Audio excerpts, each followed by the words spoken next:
todos ustedes son del poli. Entonces, una preguntota. ¿Quién tomó cuántos de ustedes tomó electricidad o electrónica o electrotecnia? Yo, doctor. Ok, uno.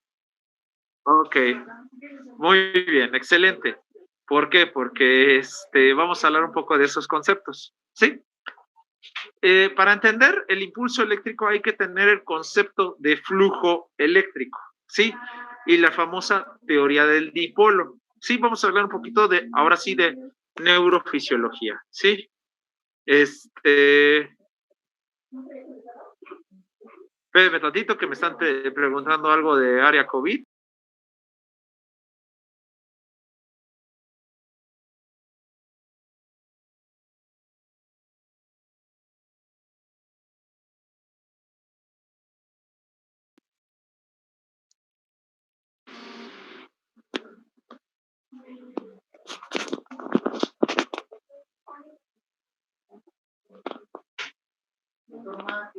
¿Qué pasó? Cuando estaba contestando ya no se pudo. ¿Qué pasó?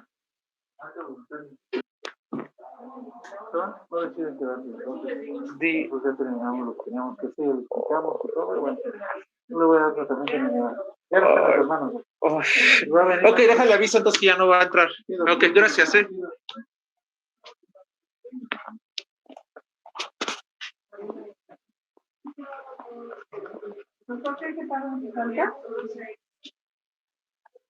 Híjole, ¿por qué? Ya llegó la gente. Ah, pero ¿la gente? No, la 14. ¿Y por qué la gente? Está dada de alta, ¿no? Sí. Ya está ya en familia, ya hizo el trámite. Ah, pero ni siquiera ha venido conmigo. Es un alta, sí, pero ahorita no me han dado nada. Ah, ok. No, sí, ¿no? De que para que venga también conmigo a decirle.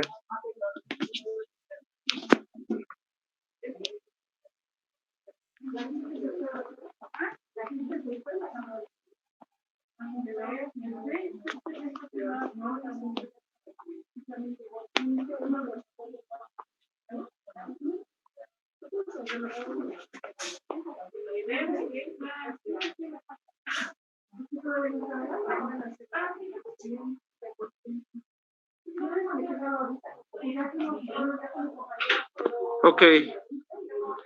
Perdonen, es un caos ahorita el hospital, pero el sistema dice que hay que hacerlo, ¿sí? Entonces, no se preocupe, doctor. Y pues, pues podría hacerme el ofendido, ¿no? De decir, no, ¿cómo se atreven? Me maltratan emocionalmente. ¿Y saben qué es lo terrible? Que ustedes se creen ese cuento. Ajá. Y creen que y ese es el problema.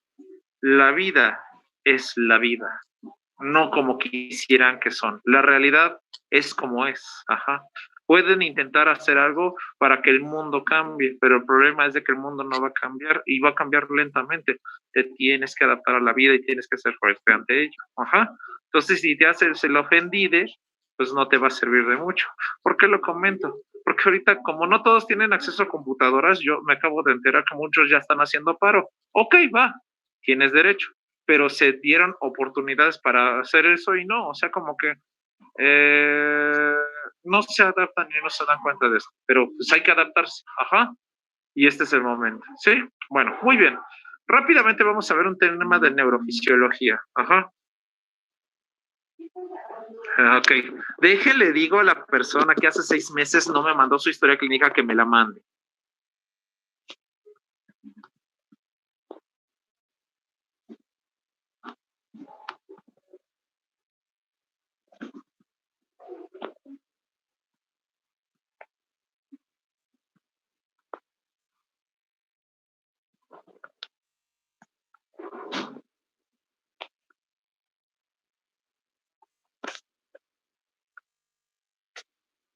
Ok. No puede ser ya que tenga vida, por Dios. ¿Cómo atiendes a 30 personas al mismo tiempo más otros 4 que te están pidiendo algo al mismo tiempo?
Ay, por fin, maldita sea. Bueno, el problema es que ustedes nada más están sentados, pero el problema es que yo pues tengo que estar atendiendo 20,000 cosas a la vez. Ok, ¿se escuchan, nenes? Sí, Sí, doctor. está claro. Está bien. Ay, otra vez.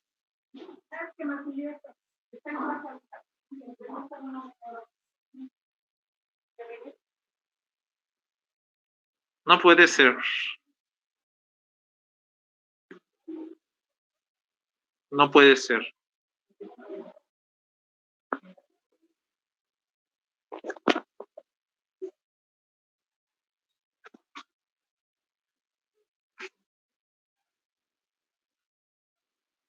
Oigan, nenes, ¿sí me escuchan? ¿Quieren ver Sí, ¿Quieren ver un poquito de... Vamos a matar dos pájaros de un tiro? ¿Está aquí la señora? Vamos a ver, espérenme también. ¿Hasta dónde ya? Ok. Ay. Híjole. Ok. Pues se hizo le ofendide, ¿cómo ven? Hubiésemos visto una tomografía que pedí que me trajeran para que la analizáramos, pero como todo el mundo es ofendide y no le puede decir espérenme tantito porque me están esperando unos 14 al mismo tiempo que ustedes, adivinen qué pasa. Sí, efectivamente. Usted lo ofendido y se fue. Ajá. Entonces eso es lo que van a hacer, háganse los ofendidos.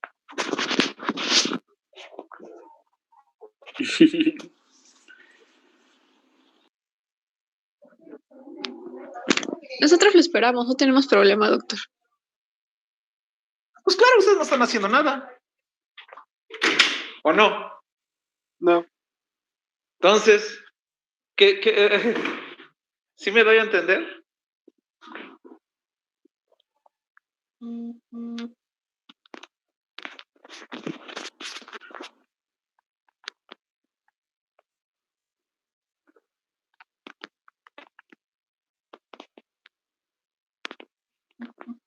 O sea, le estoy diciendo a la misma persona que ya no me mande mensajes mínimo unos 30 minutos y, ok, va, corazón, flechita, hashtag y todo lo, oh, que la chingada, como 4 mensajes más por eso. No puede ser. O sea, la gente no entiende.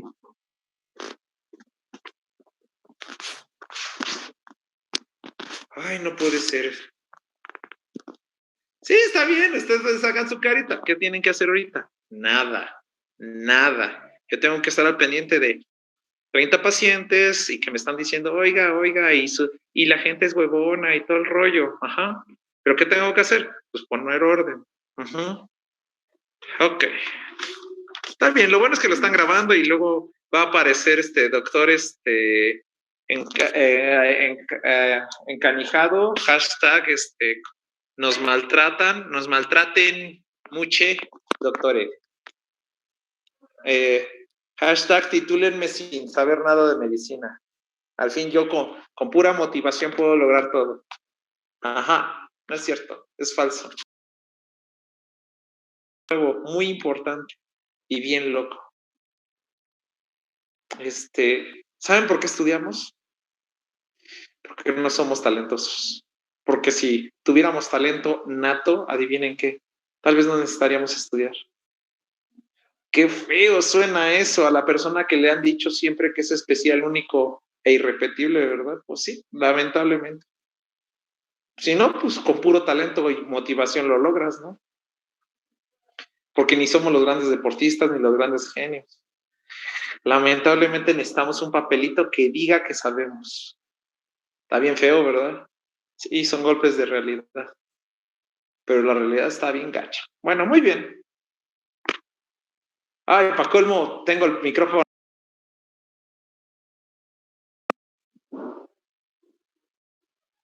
¿O lo tenía prendido? Estaba prendido. Claro, estaba prendido. Entonces, ¿qué dije? Muy bien. Vamos a trabajar. Flujo.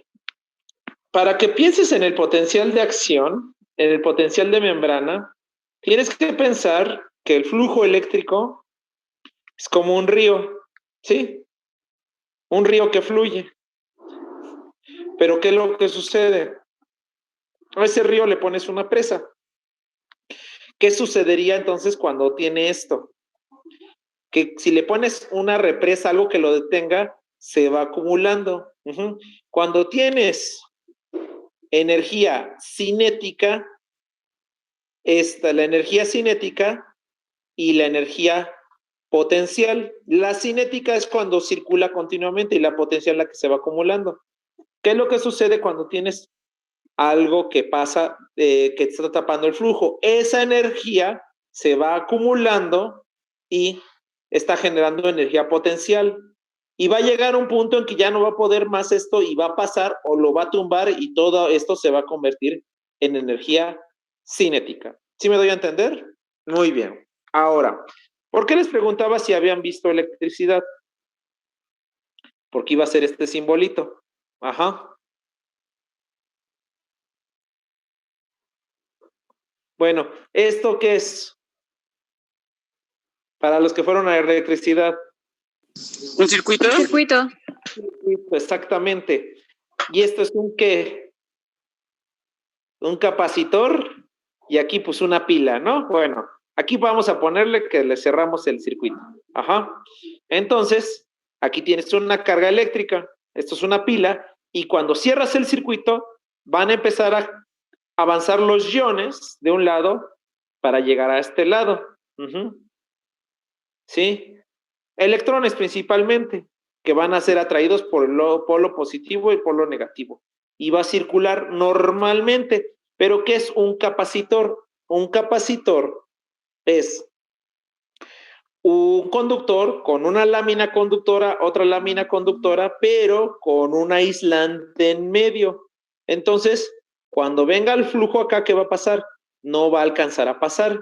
Se van a acumular las cargas eléctricas de un lado hasta un punto en que ya logre pasar. Otra forma de llamarle al capacitor es otro nombre y lo tenemos en los coches.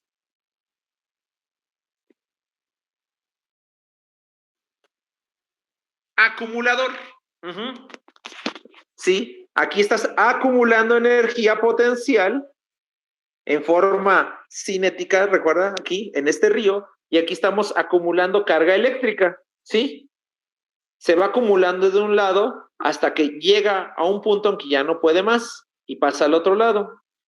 Entonces, para que haya una corriente eléctrica, necesitamos la corriente, la resistencia y la intensidad de corriente, las cuales se miden en voltaje, amperaje y ohms. Si quedamos, la resistencia al flujo. Bueno, ahorita no importa tanto. Ahora, es esto. Ahora, ¿qué tenemos en el cuerpo humano que sea como que conductor, pero con una membrana conductora y otra que no es conductora? Con una parte hidrofóbica y una parte hidrofílica. ¿Y dónde pasa corriente eléctrica? A ver, díganlo. La membrana. La membrana fosfolipídica. Exactamente. ¿Y cuáles son los iones que se acumulan?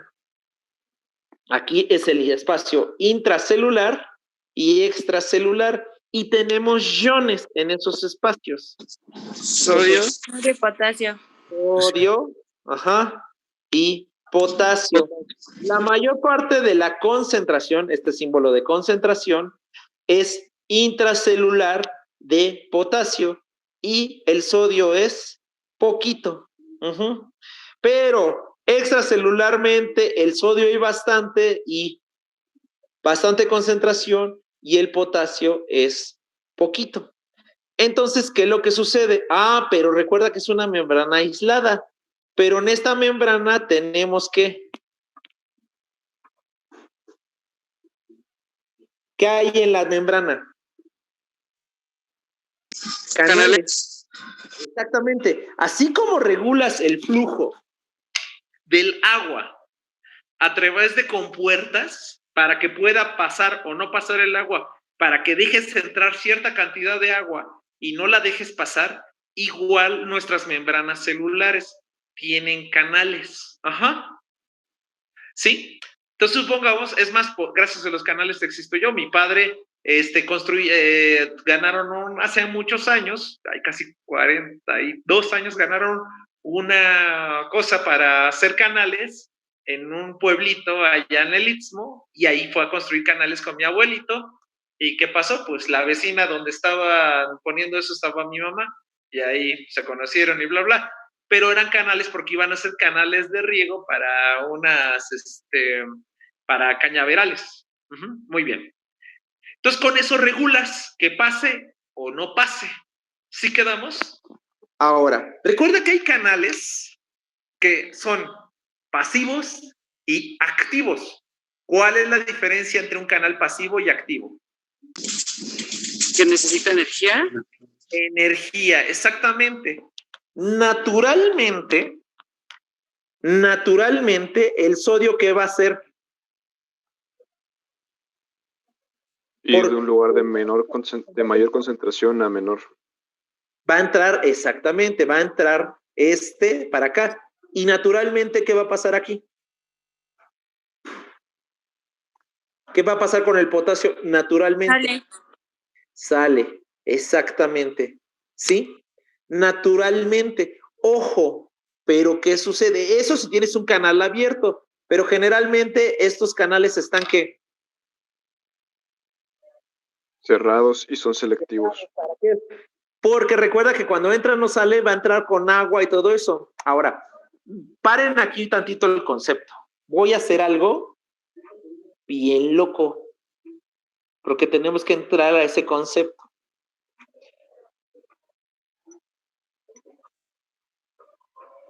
Sí, imagínate que tienes un contenedor de agua y está entrando agua y está saliendo. Imagínate.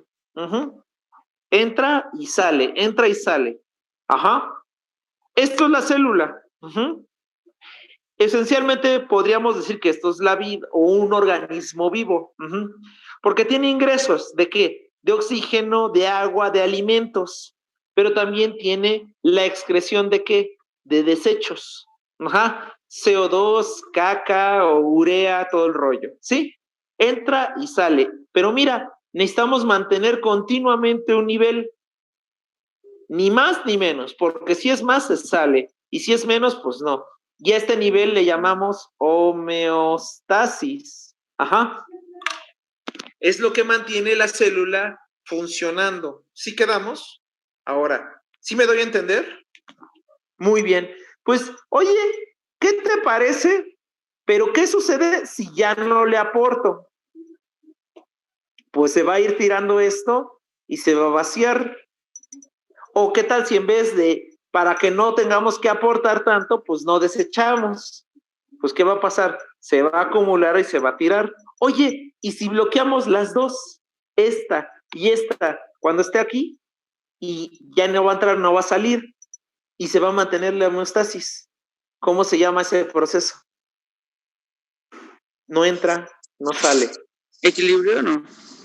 Sí, ¿Enfermedad?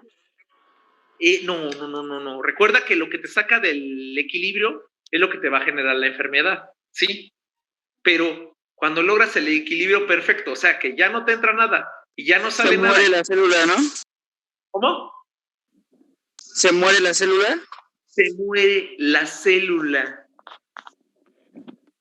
Es la muerte, la pérdida de la homeostasis es la muerte.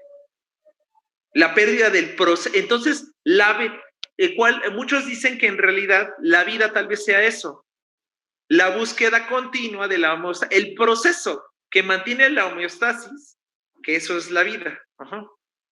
¿Sí me doy a entender? Porque, ¿pero qué? Y de ahí, si te vas más, en realidad, y ya más elevadísimo, en este mundo, en este universo buscamos la estabilidad, la entropía. Y se está continuamente gastando energía. Y algunos filósofos dicen que en realidad la vida es un proceso activo del universo para evitar la entropía. ¿Sí? Sí, me estoy yendo muy lejos y si ustedes no están, si no quedan así de no mames, déjame fumo esto para entenderlo, significa que han escuchado demasiado reggaetón últimamente. Entonces, ahí lo dejo. Entonces, porque estás gastando energía, continuamente para mantener la estabilidad. ¿Sí? Muy bien. ¿Por qué? Porque tu célula, si dejas el canal abierto, ¿qué va a pasar? Se va a salir todo el potasio, va a entrar todo el sodio, y se va o deshidratar la célula o se va a hinchar y va a explotar. Pero ¿qué es lo que necesitas? Que estos canales continuamente estén trabajando para que entren nutrientes, entren electrolitos, entre nutrición, pero también saques desechos. ¿Sí? En un proceso continuo. Estoy hablando de todos los procesos. Ahorita solamente estoy hablando del potencial.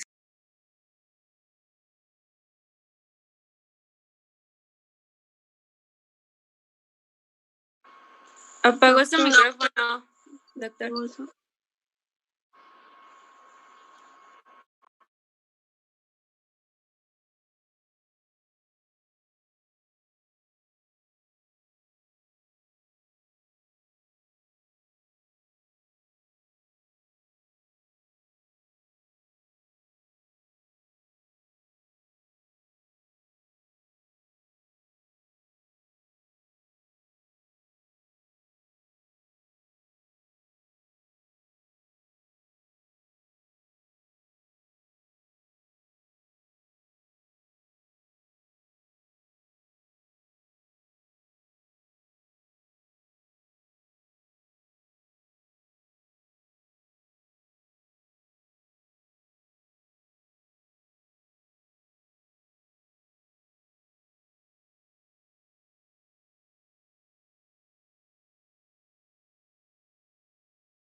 Está presentando pacientes COVID. El tercer paciente ahorita en 2 horas. Pero COVID no existe. Bueno, perdón, nenes, es que... ¿Sí me escuchan? Okay. Sí, doctor.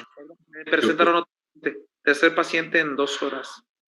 Pero COVID no existe, eso es un invento del gobierno. Pero ¿qué pasó hace 8 días?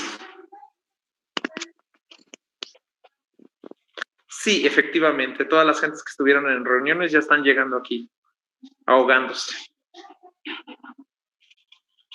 Terrible, ¿no? ¿Cómo ven? Bueno, entonces estamos hablando de potencial de acción de membrana. Entonces, entonces sí entienden cómo es el proceso. Ahora, ¿por qué tanto asunto? Porque justamente así tu cerebro, cada una de tus células manda un impulso eléctrico. porque justamente eso es lo que se llama la cadena saltatoria, que tienes aquí tu axón y todo tu axón, todo el axón tiene que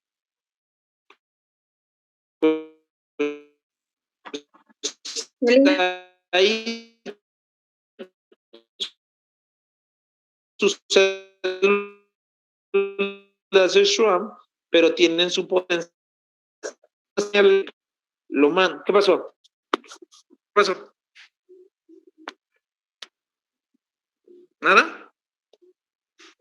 Es que ¿Alguien se me quiso? trabó. ¿En qué parte se trabó? Ah, sí, ya vi que se trabó. Sí. Ahí está. ¿Ya? ¿Ya jaló? Ok, muy bien. Entonces, tienes tu axón. ¿Te acuerdas de tu neurona? Tu neurona es así, ¿no? Una célula estrellada aquí, bueno, sin núcleo. Bueno,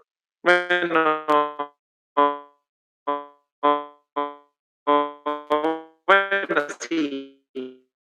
Ya.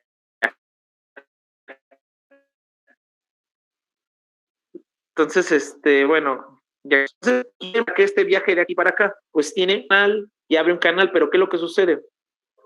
Abre un canal de acuerdo al voltaje y entra sodio, sale potasio, y al cambiar esta carga eléctrica, el voltaje estimula a los demás canales para que vaya de uno, de otro, y que tenga una despolarización. Cambia la polaridad como si fuera un... Y al final va a llegar a dónde? A un efector o a la ámpula de la sinapsis, y cuando llega ahí ya se va a mandar el neurotransmisor. ¿Sí quedamos? Entonces, ¿eso qué va a generar?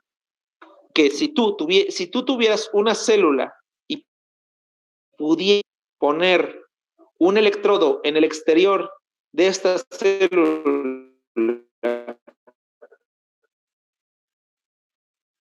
y un electrodo en el interior y lo pudieras, ¿sí? Y ese es el famoso potencial de acción. Se abre el canal. ¿Qué es lo que va a pasar? Va a haber una descarga eléctrica, y ¿esto qué significa? Es la entrada rápida de sodio. Luego, ¿qué va a pasar? Vas a alcanzar un umbral donde ya estabilizar, y ¿qué es lo que va a pasar? Se van a cerrar los canales.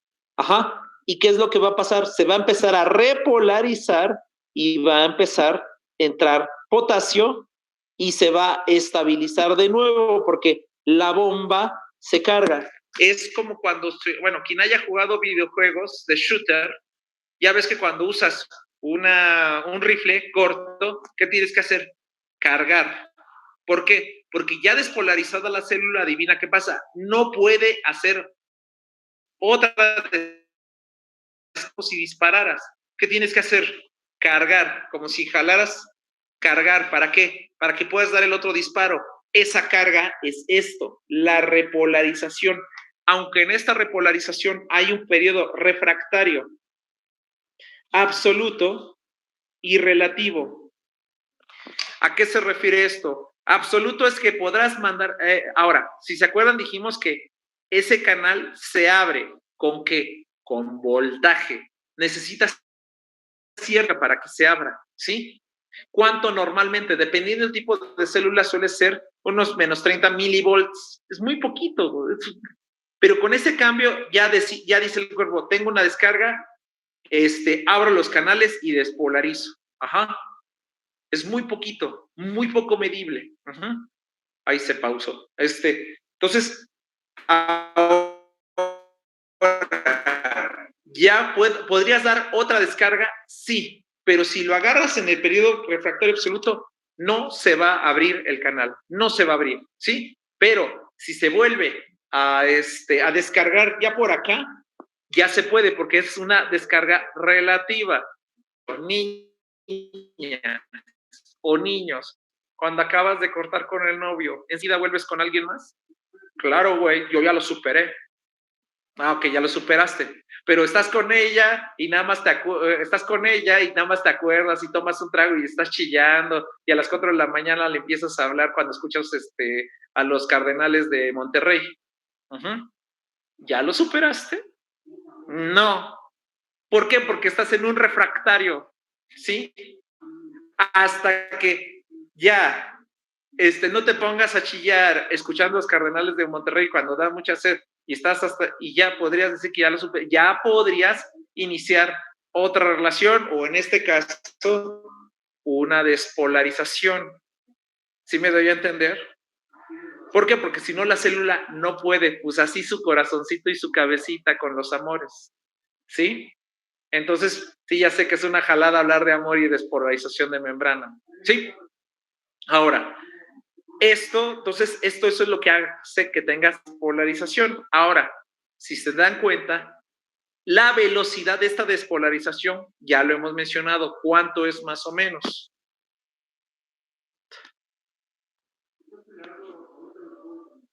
¿Se acuerdan de la velocidad de conducción? Sí, que dependía de la fibra. Del tipo de la fibra. Uy, ya vi la placa. Ok, se la voy a mandar a Toño. Espérense tantito. Toño.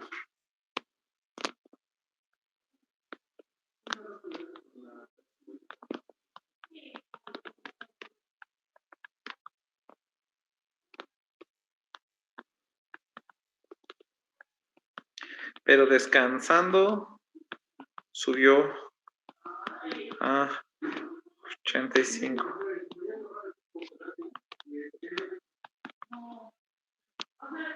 Fiebre, cefalea.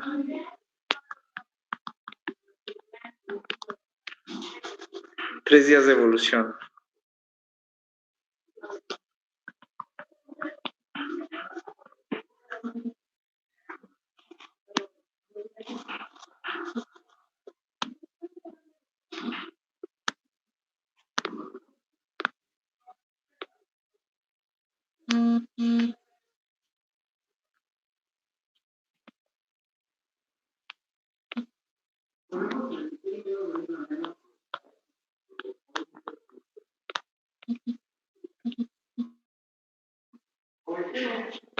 Ay, nenes, está terrible ahorita. Ay, perdón, niños. Bueno, ¿en qué nos quedamos? Entonces, dependiendo de la fibra, las fibras rápidas y las fibras lentas. Las fibras rápidas, ¿qué información llevan? Pues la información vital. ¿Como cuál? Pues dolor, movimiento. Fibra lenta. ¿Es importante o urgente empezar a sudar? ¿Es urgente o importante tener peristalsis ahorita? ¿Es de vida o muerte si no echas una onda peristáltica los próximos 10 minutos? ¿Sí? Entonces, las fibras gruesas llevan esa información y pueden ir hasta 30, 50 metros sobre segundo. En cambio, las otras van súper lentos, 5, 10 metros. Pero y por lo tanto tienen una mayor banda de mielina que la protege y recuerda, a mayor grosor de la fibra, mayor la velocidad del impulso saltatorio. Si te das cuenta, una fibra neuromuscular de movimiento voluntario o involuntario, llámese reflejos o de dolor, son gruesas. A diferencia de la información somática o la información visceral, son muy delgaditas. ¿Sí quedamos? Entonces, ¿sí entendimos qué onda con el potencial de membrana? Muy bien. Entonces, ¿por qué? Porque de ahí deriva todo. Porque ahora solamente multiplica por 12,000 millones de potenciales de acción continuamente coordinando un trabajo. Se llama esto, ¿sí? Eso hace la maravilla de tu cerebro, que hasta la fecha no ha podido ser emulado por la computación. Tal vez después, tal vez con la computación cuántica, pero por el momento no han podido superar esto. No, es que ya pueden correr, hablar y todo eso, sí, pero solamente han podido hacer funciones especializadas. No una sola computadora ha podido hacer todas. Ajá. O sea, no una sola computadora mantiene funciones vitales que tú pienses y te pongas a chillar a las 4 de la mañana. Ajá.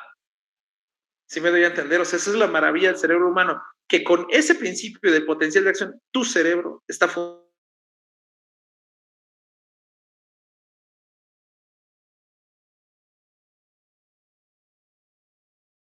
Carrillo y voy a exponer el tema de parálisis cerebral infantil. Bueno, a lo largo de la historia se le han dado diversas definiciones y clasificaciones a la parálisis cerebral, pero bueno, antes se creía que era una sola enfermedad y actualmente sabemos que es un conjunto de desórdenes y trastornos permanentes del desarrollo del movimiento y la postura que van a causar una limitación de la actividad y son alteraciones no progresivas, o sea, no van a seguir evolucionando. Ocurren en el desarrollo del cerebro fetal o infantil y no solamente van a corresponder a trastornos motores, sino que también van a estar asociados a otros trastornos como se va a ver afectada la comunicación, el lenguaje, la cognición, entre otros.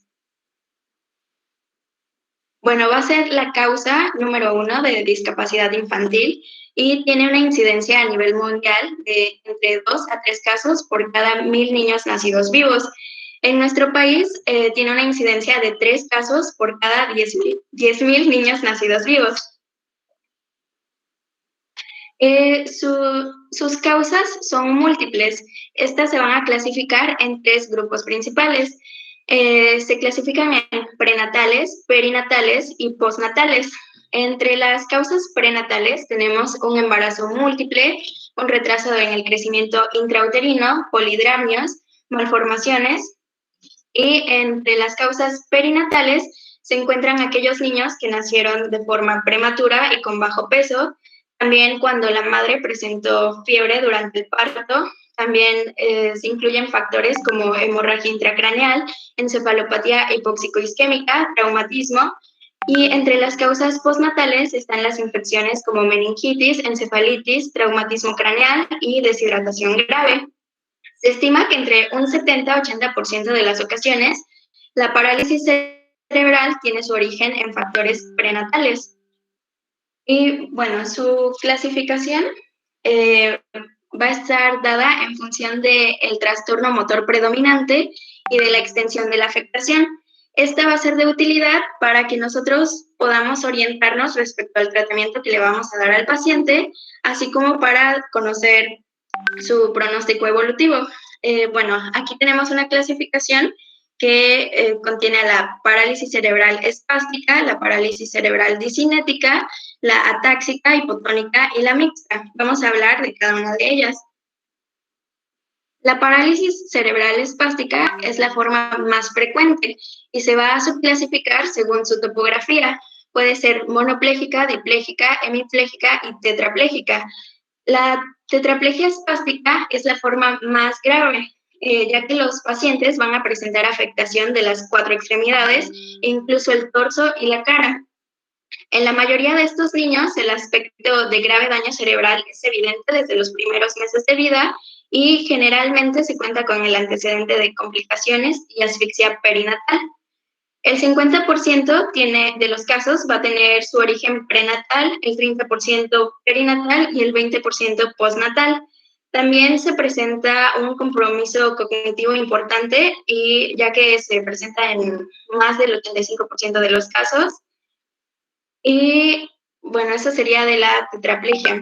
En cuanto a la diplegia espástica, es la forma más frecuente. Los pacientes presentan una afectación de predominio en las extremidades inferiores. Se relaciona especialmente con aquellos niños que nacieron prematuramente, y la causa más frecuente es la leucomalacia periventricular, que es una lesión o daño a la sustancia blanca que se encuentra alrededor de los ventrículos laterales. Bueno, en la diplegia se va a observar un mayor retraso en el desarrollo psicomotor, especialmente en el área motora, y se presenta espasticidad con contractura de músculos aductores y flexores de la cadera. En la mayoría de los casos también se puede presentar alguna alteración como estrabismo, déficit visual o también crisis convulsivas y un retraso cognitivo en el 30% de los casos. Y La hemiplegia espástica, bueno, aquí va a existir una paresia de un hemicuerpo, casi siempre con mayor compromiso de la extremidad superior. Y se ha visto que hay una discreta prevalencia del lado derecho y la etiología es prenatal en la mayoría de los casos. Pueden encontrarse alteraciones asociadas con déficit visual, retraso cognitivo y episodios convulsivos. Las causas más frecuentes son lesiones córtico-subcorticales y también la leucomalacia periventricular unilateral. Luego tenemos a la parálisis cerebral dicinética, que es la forma de parálisis que más se relaciona con factores perinatales. Esta se va a caracterizar por un cambio brusco del tono muscular, presencia de movimientos involuntarios, así como la persistencia de los reflejos arcaicos o primarios, que son los que nos van a ayudar a la supervivencia en nuestros primeros meses de vida. Y en función de la sintomatología predominante se observan distintas formas clínicas, como es la forma coreoatetósica, que se va a caracterizar por corea, atetosis y temblores. También está la forma distónica, la forma mixta, que está asociada con espasticidad, y aquí las lesiones afectan de manera selectiva a los ganglios de la base.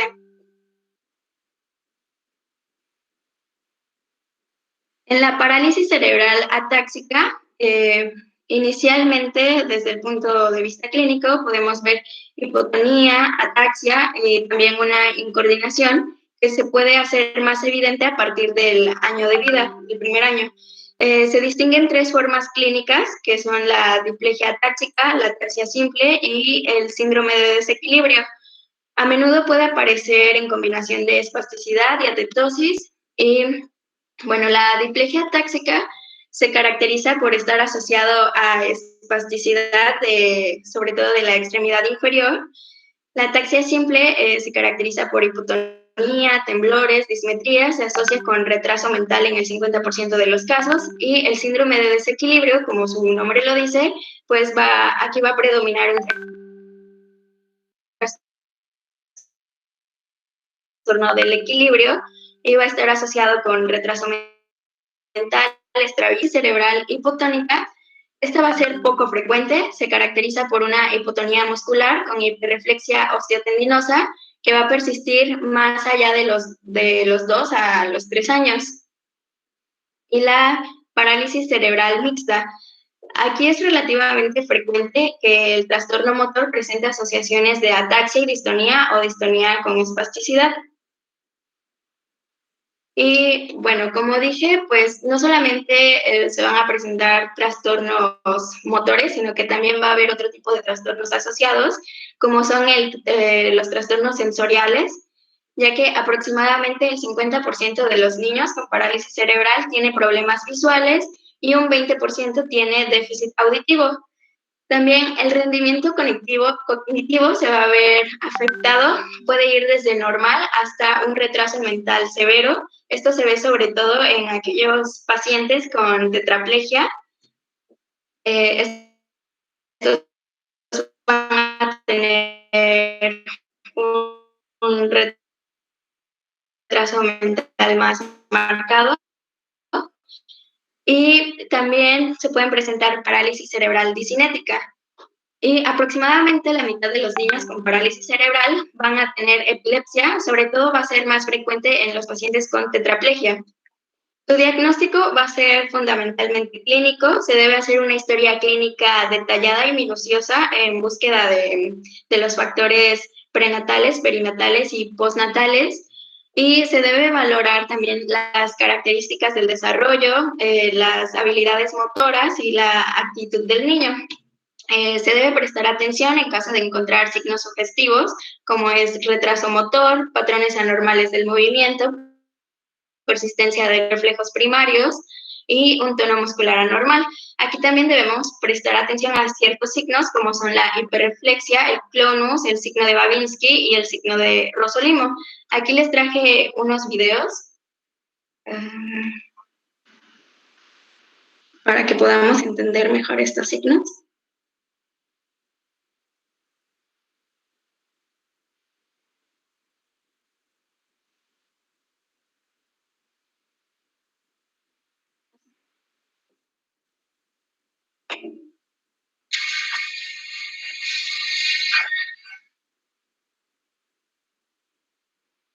A ver, espérenme.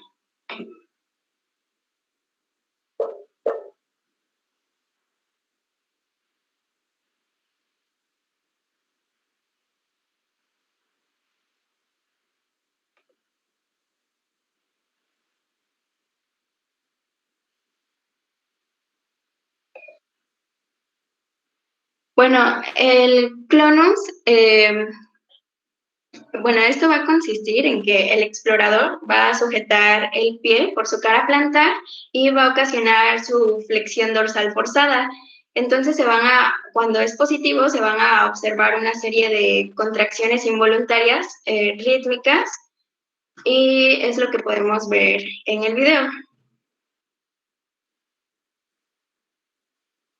¿Y se alcanza a apreciar bien?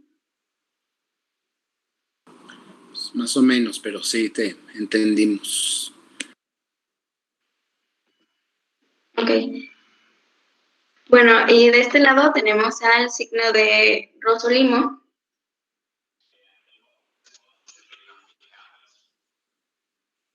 Primero nos muestra lo que sería una respuesta normal, o sea, no va a haber nada, y a continuación, cuando ya es positivo, bueno, este se describe como que se va a percutir en la cara plantar, en la articulación metacarpofalángica, y entonces se va a producir... Metatarsofalángica.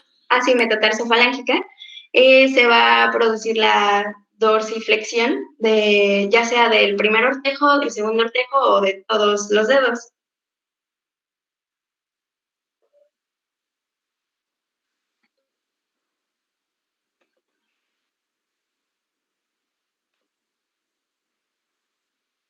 Y además de todo lo anterior, también se van a realizar algunos exámenes complementarios, como es la neuroimagen y el electroencefalograma.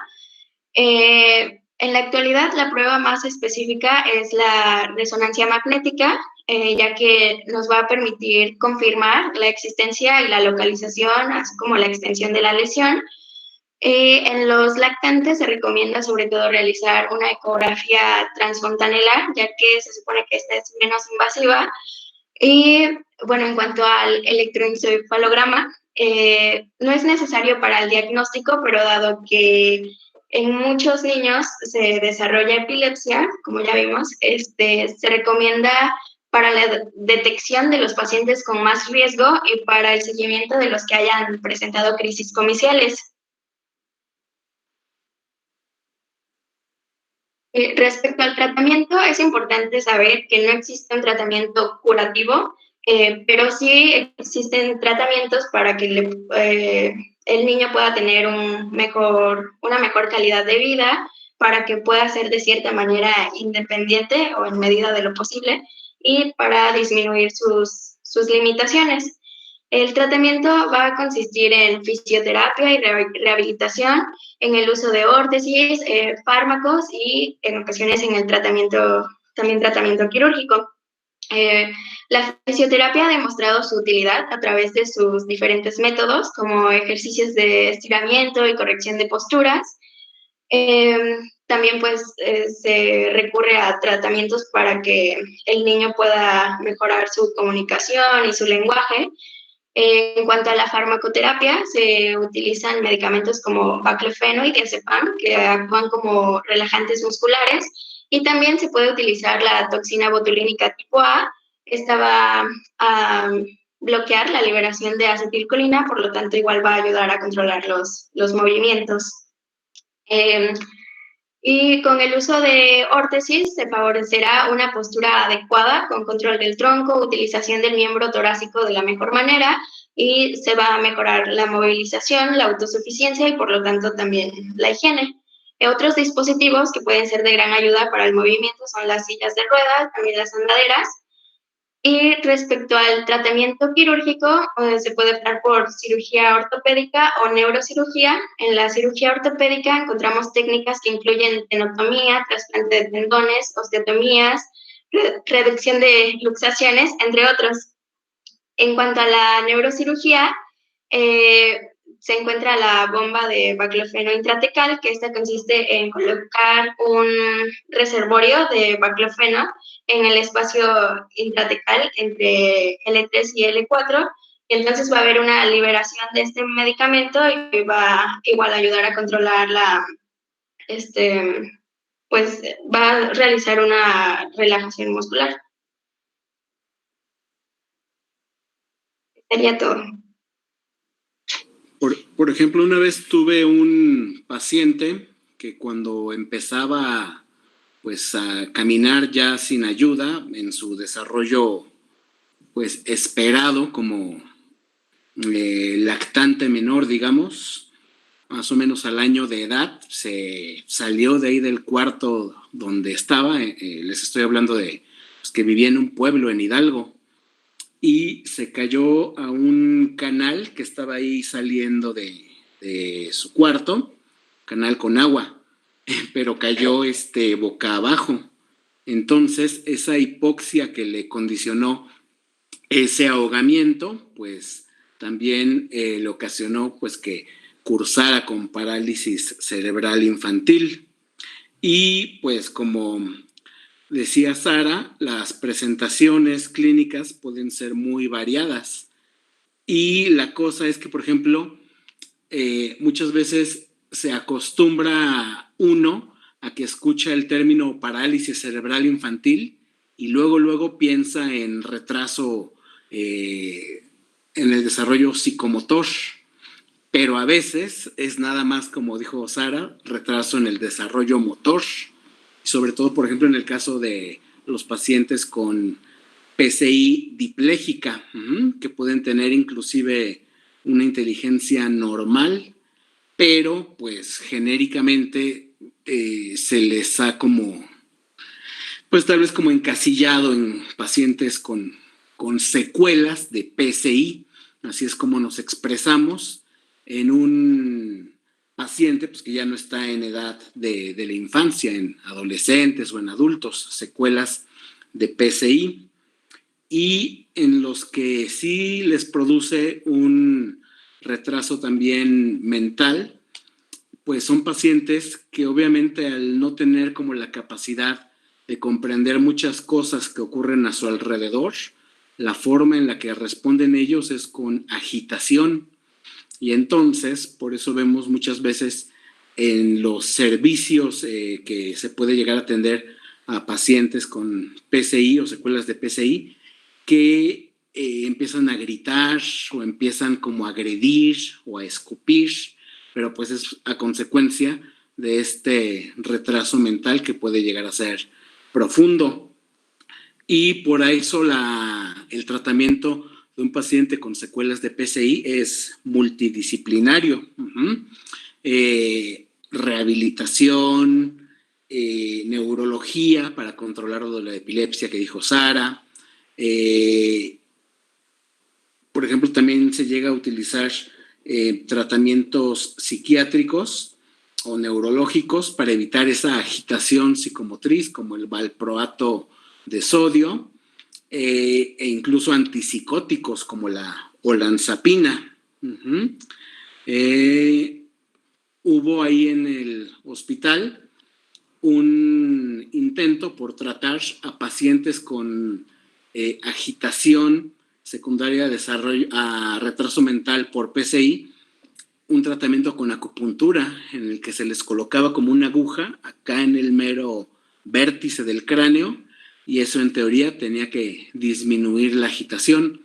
Desafortunadamente no fue un como seguimiento a largo plazo en el que permitiera evaluar los resultados fidedignamente, pero bueno, todo eso está descrito, si no, no se hubiera utilizado.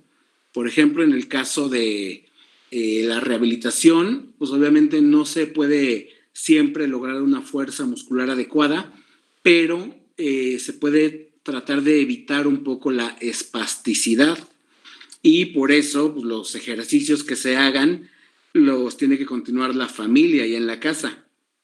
Por ejemplo, si el paciente tiene tendencia a la flexión de las manos, donde se aplicaría la toxina botulínica, sería en los extensores de la muñeca, para que trate de contrarrestar esa hiperflexión. Y inclusive también está, obviamente en México no tanto, pero en otros países, una especie como de robot en el que se amolda al niño y es así como puede ir más o menos ir caminando. Obviamente, pues eso nada más es en algunas instituciones y pues no hay como el recurso para que cada niño con PCI pues se lleve un robot de esos a su casa, que camine por él o que lo traslade. En el caso igual de la transposición tendinosa, si por ejemplo estuviera en hiperextensión, se desinsertan los tendones extensores, se atraviesan a través de la membrana interósea entre radio y cúbito y se insertan ahora en la superficie anterior para que permita más o menos una posición neutra. Y de esas transposiciones pues hay en un montón de lados, en miembros pélvicos, para hombro, para permitir la flexión, etcétera. Y por ejemplo, hablando de esto de la inteligencia normal en pacientes con secuelas de PCI, pues les voy a contar algo que me pasó una vez. A mí me han pasado un montón de cosas por sonso, porque de repente como que no me doy cuenta que ya estoy como mirando mucho algo, ¿no? Entonces estaba en Parque Lindavista y estaba pues, en el primer piso y estaba recargado en el barandal viendo hacia abajo y del otro lado del barandal, como a, no sé, 25, 30 metros, algo así, estaba un muchacho que tenía secuelas de PCI, pero su inteligencia era normal.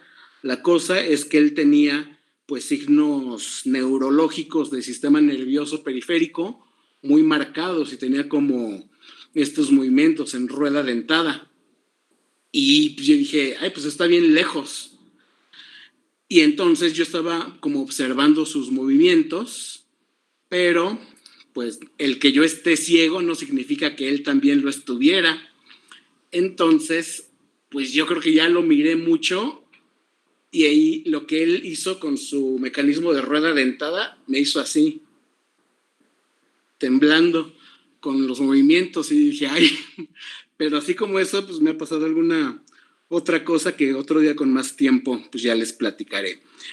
Entonces, pues traten de conectarse temprano todos, por favor. ¿Qué pasó, Alan? ¿Sí nos escuchas? ¿Te contestó Alan, Edwin?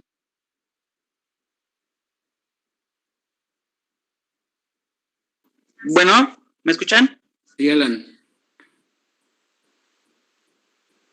¿Qué pasó, doctor? Expones hoy, ¿no? ¿Hoy? ¿O también quieres exponer mañana como Andrés? Sí, doctor, la verdad es que tampoco la hice. ¿Se te olvidó o no te diste cuenta o no pudiste? Como perdí mi teléfono, en otro, perdí la lista de cuándo me tocaba y se me olvidó pedirla otra vez. Bueno, entonces, Antonio Cruz tiene su exposición lista de poliomielitis. Sí. Y no sé si a Quetzali también quieras de una vez darlo de miopatías hoy. Sí, doctor, solo que la parte de que me dijo que agregara de miopatías por fármacos no la tengo completa, se la completaría mañana. No, si quieres nada más coméntalo y listo, ¿ok? Uh-huh. Bueno, sí. Entonces, pues Andrés y Alan agradezcan a sus compañeros que ya tienen su exposición lista y agradezcan también que nos... Gracias, Ángel. La verdad es que les pido una disculpa porque sí se me pasó. Ok, y agradezcan también que no se ha conectado todavía el doctor Jiménez. Bueno, dale, Antonio, gracias. Buenos días, doctor y compañeros. Pues el día de hoy yo voy a hablar de poliomielitis, el cual pues es un tema, pues digamos muy bonito, ¿no? Desde el punto de vista de la patogenia. Ahora como tal, pues poliomielitis ya no es muy común en nuestros días, pero como veremos más adelante, les voy a decir en qué países se considera endémico. Ahora, en un sentido estricto, pues la poliomielitis proviene de la palabra griega polios, que es gris, mielos, que es médula, itis, que hace referencia a la inflamación, y en sí, pues se está refiriendo a la afectación principal de la enfermedad, que son las células del asta anterior de la médula espinal. Entonces, para hablar un poquito de lo que sería el virus, tenemos que existen 3 serotipos del poliovirus, los cuales con anterioridad, pues, eran responsables de la afectación principal de la enfermedad, que es la parálisis. Ahora, el serotipo más común que causaba como tal la parálisis era el tipo 1, el virus salvaje de la poliomielitis. Ahora, de hecho, hay un dato muy curioso con respecto a estos 3 tipos del poliovirus.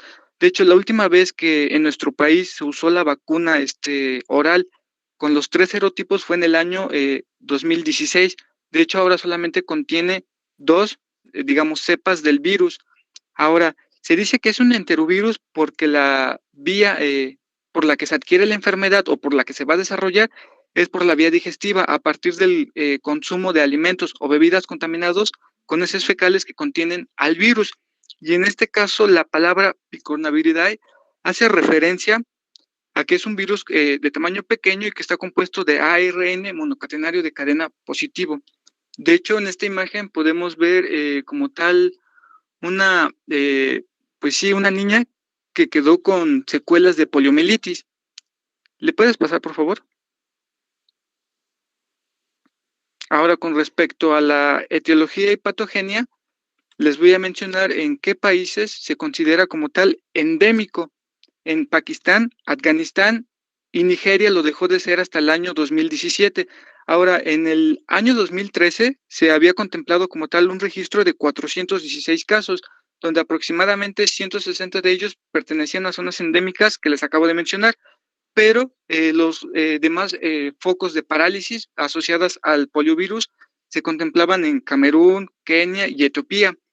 Ahora, con respecto a otra forma en la que se puede adquirir como tal la enfermedad es que se tienen como tal estudios y pruebas de que algunos pacientes que reciben la vacunación oral, que es la vacuna de Sabin, pueden desarrollar la enfermedad. Y de hecho, el artículo que le mandé al doctor hacen referencia a que, por ejemplo, en México y en países de Sudamérica, pues debería dejarse de usar la vacuna oral, por la asociación que tiene con el desarrollo de la enfermedad, y solamente usar la vacuna de Salk, que es intramuscular. Ahora, se considera que somos nosotros los humanos y los primates, pues los únicos que somos reservorios de la enfermedad, ya que somos los únicos que expresamos el receptor CD155, el cual es necesario para la unión inicial del virus, pues en nuestras células. Ahora, pues se considera población susceptible a aquellos que no han recibido como tal ninguna de las formas de vacunación, que sería Salk o Sabin. Y como tal, pues dentro de la patogenia se consideran 4 fases características en el desarrollo de la enfermedad. Estas fases son la fase digestiva, la fase linfática, la fase de viremia y la fase neurológica. Pero a ver, vamos a hablar de cada una de ellas. Como tal, la fase digestiva va a comenzar en el momento en el que una persona que no tiene como tal el cuadro de vacunación consume alimentos o bebidas contaminados con heces fecales que contienen el virus, para posteriormente ocurrir en el epitelio digestivo la multiplicación en sí del virus. Y de hecho, en este momento, pues ya empiezan a generarse síntomas asociados al desarrollo de la enfermedad, los cuales pues son, digamos, no muy específicos y pudiesen corresponder a cualquier otro tipo de infección vírica. Ahora, en la fase linfática se dice que se necesita llegar como tal a las placas de Peyer, pero algo muy interesante como tal es que también la enfermedad pudiese transmitirse por la vía respiratoria, aunque no es muy frecuente, pero puede darse, y en este caso la multiplicación sería en el epitelio respiratorio local para alcanzar a las amígdalas. De una u otra forma se necesitan alcanzar ganglios, en este caso, si es por la vía digestiva, los ganglios mesentéricos, y si es por la vía respiratoria, lo que serían ganglios cervicales, para posteriormente, si la carga viral es demasiada alta, pues se dice que puede alcanzar el objetivo específico del virus, que es la médula espinal en las células del asta anterior, pero de hecho, en una primera fase de viremia, pues no se alcanza al sistema nervioso central. Se llega a alcanzar tras un periodo de una segunda viremia y una multiplicación en órganos que pueden ser susceptibles a tal multiplicación del virus. Y de hecho, bueno, aquí pues he puesto la imagen de los niños que recibieron como tal, los primeros niños que recibieron la vacunación intramuscular, que es la vacuna de Salk. ¿Le puedes pasar a la siguiente, por favor? No, espérame, regrésale tantito. Aquí voy a decir algo muy importante en lo anterior. Bueno, como tal, ¿de qué depende que la persistencia en sí de la parálisis flácida que se presenta? En sí va a corresponder al nivel o al grado del daño que esté ocurriendo como tal en las células del asta anterior, porque estas se ven gravemente afectadas tanto por la multiplicación del virus como por la destrucción asociada al virus. Pásale, por favor. Ahora hay que identificar cuáles son los sitios de mayor afectación, aparte de lo que sería médula espinal. También se encuentra una forma de afectación a nivel de bulbo raquídeo, y de hecho la importancia que tiene la afectación en bulbo raquídeo es que se puede afectar el centro respiratorio y pudiese dar manifestaciones de parálisis de los músculos respiratorios, en los cuales los niños pues afectados van a necesitar respiración mecánica o auxiliar. En este caso, no sé si se alcanza a ver la imagen donde parece haber unos cilindros que está del lado derecho de la pantalla. Esos le llamaban, me parece, pulmón de acero, y eran unos cilindros así súper gigantes en donde se introducían a los niños que tenían ya como tal afectación en los músculos de la respiración. En este otro lado podemos ver al doctor Salk, que fue el que desarrolló la vacuna intramuscular, la cual es un virus inactivo, y de hecho esto es muy importante. Por esto se considera que esta forma de vacunación es más segura que la forma de vacunación oral, que es la de Sabin, que es un virus atenuado. Ahora, también puede haber a veces casos en donde se presenta una afectación tanto en bulbo raquídeo como en médula espinal, pero las partes del cuerpo mayormente afectadas por las parálisis van a ser extremidades inferiores. Y de hecho, también el hecho de que una parálisis flácida pueda ser reversible o irreversible depende mucho en sí de la extensión de la multiplicación y la destrucción que ocasiona el virus. También aquí podemos ver a niños que parecieran usar muletas y aparatos ortopédicos, pero bueno, esto lo voy a mencionar un poquito más adelante. ¿Le puedes pasar, por favor? Ahora, el cuadro clínico, pues, es básico. Se contemplan como tal, en este caso, lo que serían 4 fases, pero de hecho hay que identificar qué es lo que sucede cuando una persona como tal se infecta del virus.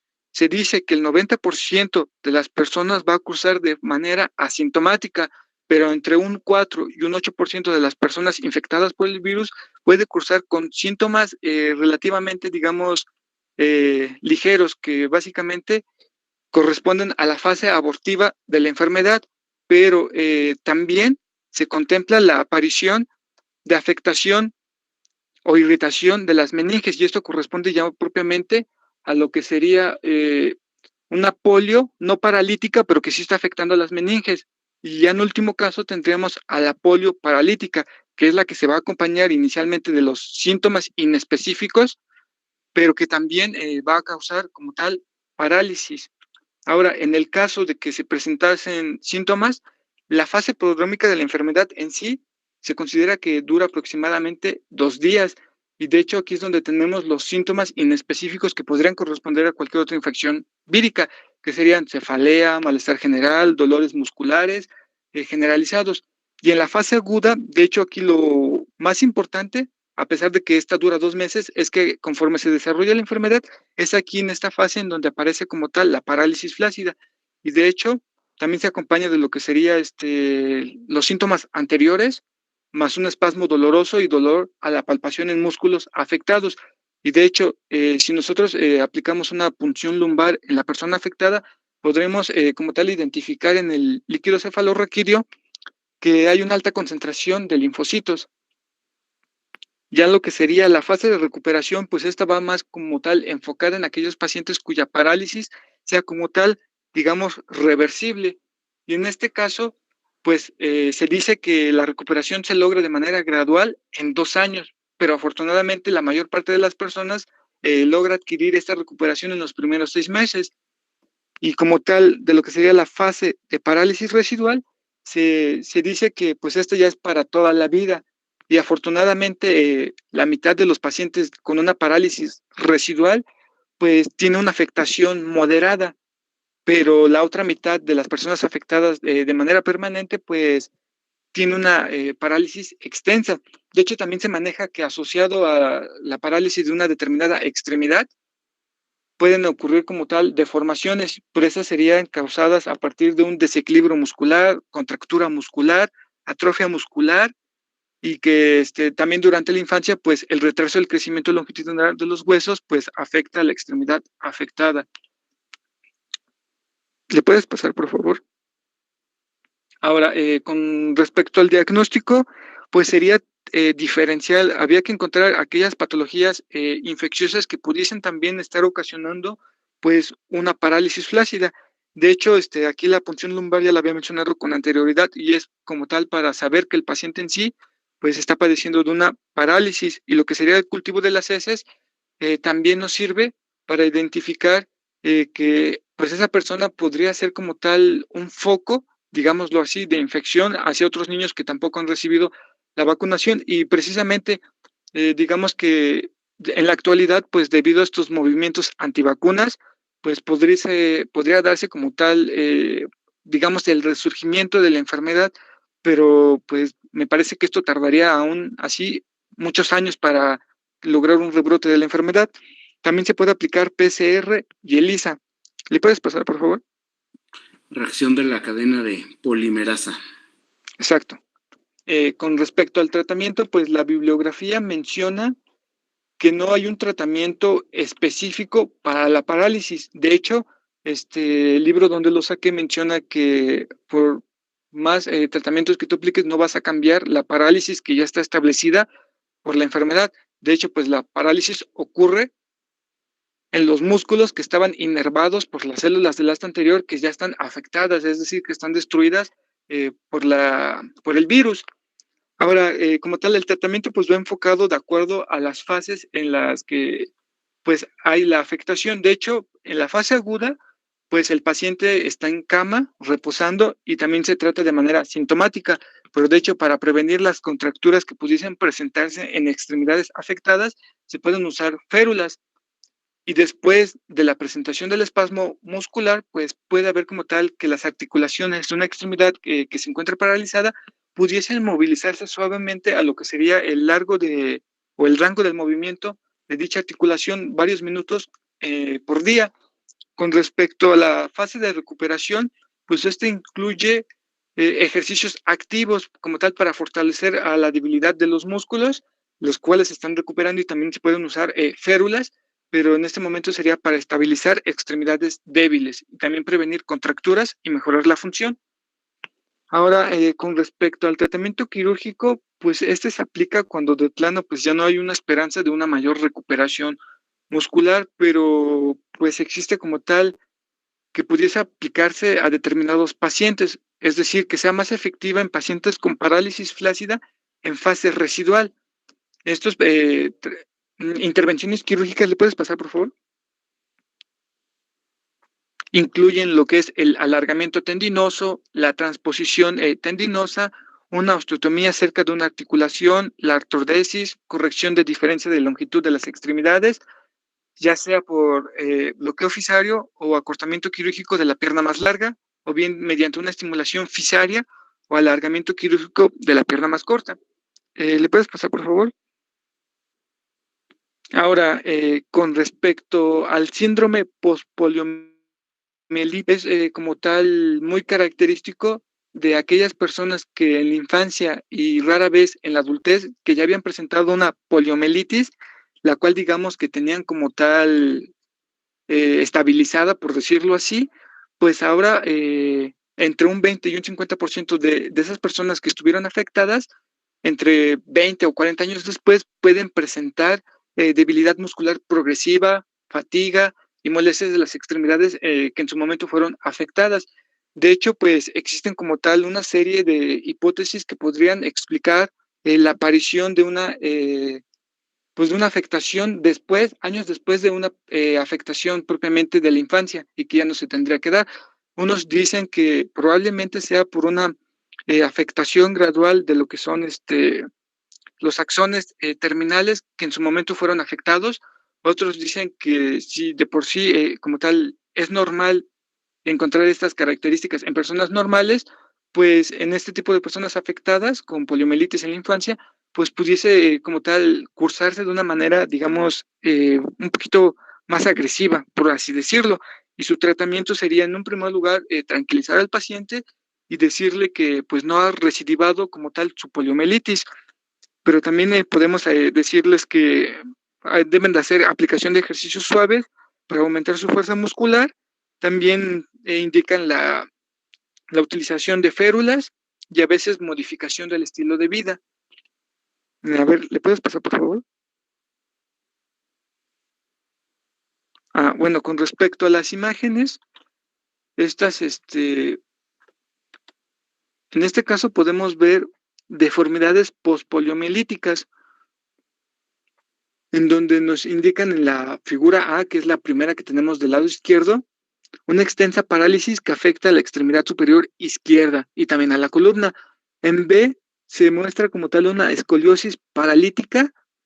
En C es el mismo chico de las dos imágenes anteriores, pero 6 meses después de haber aplicado un tratamiento, en este caso a él se le aplicó una corrección de la escoliosis. Y en D podemos ver una subluxación paralítica de cadera izquierda. Ahora, ¿le puedes pasar a la siguiente, por favor? Tengo otras dos imágenes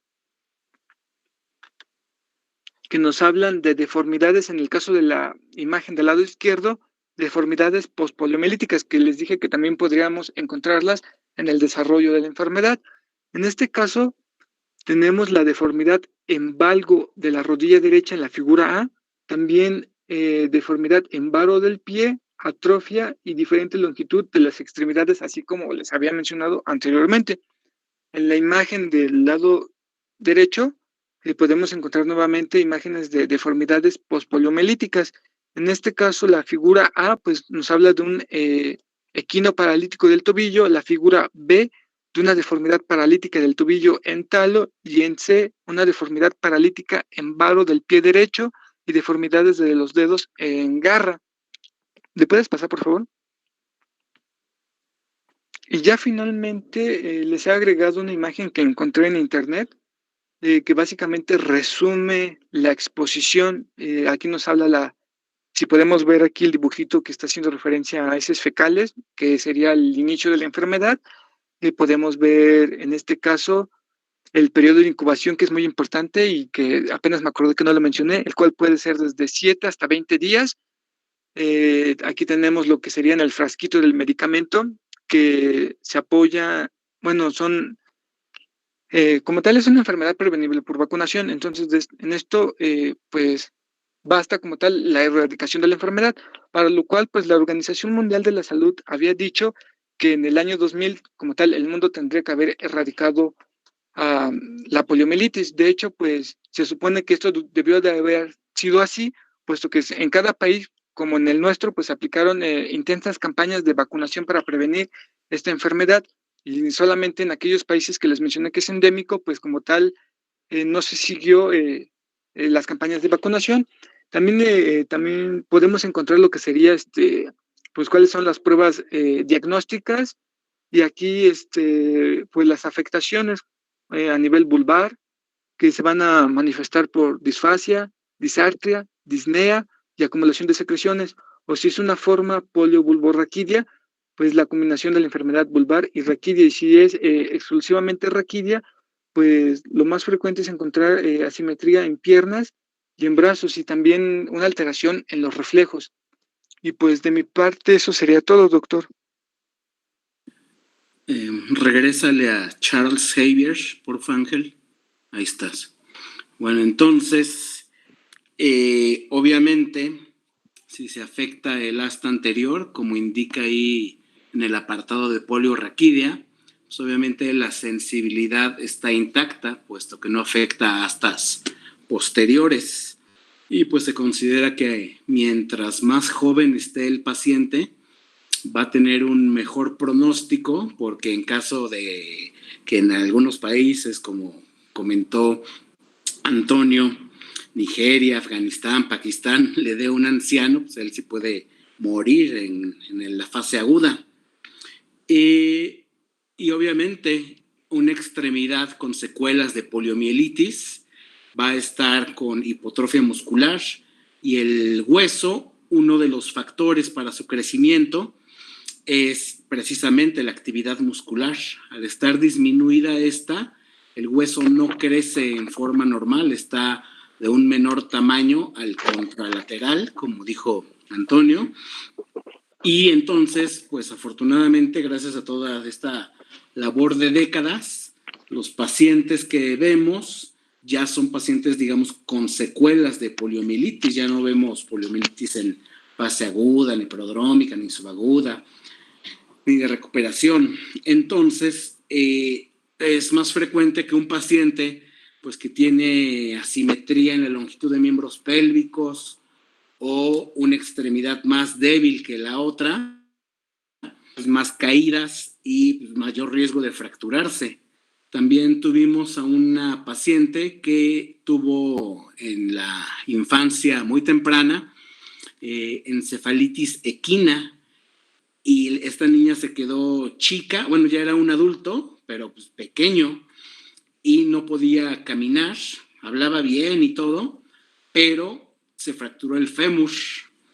Entonces abrimos y el hueso pues estaba muy pequeño. Nos costó mucho trabajo colocar el implante, que fue una placa de titanio, y después se expuso el implante, se dejó, se retiró ese implante, se puso angulando el trazo, y la placa de titanio botó la piel, la fue adelgazando hasta que ya se veía a través de la piel la placa. Se le quitó la placa y se dejó con una órtesis desde cadera hasta tobillo, ya en forma permanente. Eso es lo que le iba a estar dando la estabilidad al miembro pélvico de la paciente, pero de hecho, pues la paciente de inicio pues ya no caminaba. Entonces, esa paciente pues fue un obsequio que nos dejó un compañero del turno vespertino esa vez, y a lo mejor la conducta de inicio pudiera haber sido pues un tratamiento con inmovilización, en lugar de pues todo lo que tuvo que estar atravesando de los procedimientos quirúrgicos. Y entonces, por esta cuestión de que los huesos pues crecen menos en pacientes con secuelas de poliomielitis, pues también es un problema estar como intentando las osteotomías para cortar o para alargar, porque corremos el riesgo de que no consolide. Y sobre todo si es que estamos haciendo un alargamiento, pues ahí le podemos o tenemos que colocar un injerto que pues corremos el riesgo de que no se integre. Bueno, gracias Antonio, y entonces Aquetzali nos va a dar su tema de miopatías.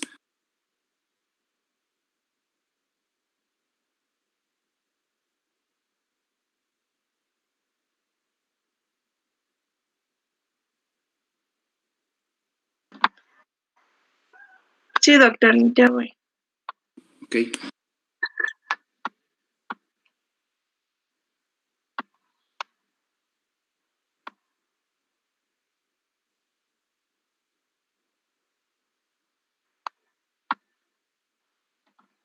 ¿Pueden ver mi presentación? Todavía, ahí va.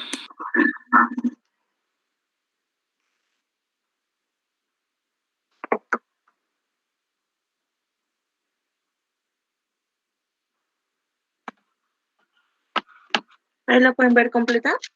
Sí. Bueno, compañeros, yo les voy a exponer lo que son las miopatías. Vamos a definir esta como el compromiso de la fibra muscular, ya sea de una forma primaria o secundaria. Dentro de esta, pues vamos a tener una clasificación que se van a clasificar en hereditarias, adquiridas y traumáticas. Dentro de las hereditarias vamos a tener las miopatías congénitas, las distrofías musculares, la miotonía y las patologías del canal y las miopatías metabólicas. Dentro de las adquiridas vamos a tener miopatías inflamatorias y miopatía por fármacos. Y en la traumática podemos tener la directa, la indirecta y la directo-indirecto. Bueno, vamos a empezar con las miopatías congénitas. Estas pues aquí el gen pues va a fallar, entonces lo que va a producir no va a producir lo que son las proteínas adecuadas para y esto va a ser la consecuencia de la miopatía. Por lo regular, este grupo de enfermedades es común. Se presenta por lo regular hipotonía desde el nacimiento o en los primeros meses de vida. Lo vamos a ver, lo vamos a detectar en niños, recién nacidos a niños. Van a tener debilidad muscular proximal, reflejos osteotendinosos disminuidos y disparesia facial. También vamos a encontrar en estos que van a tener una, ¿cómo se llama? Bueno, en estos,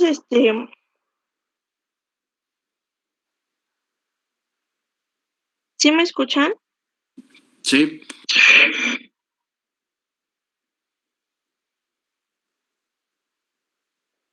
Bueno, en estos vamos a empezar primero con la miopatía nuclear.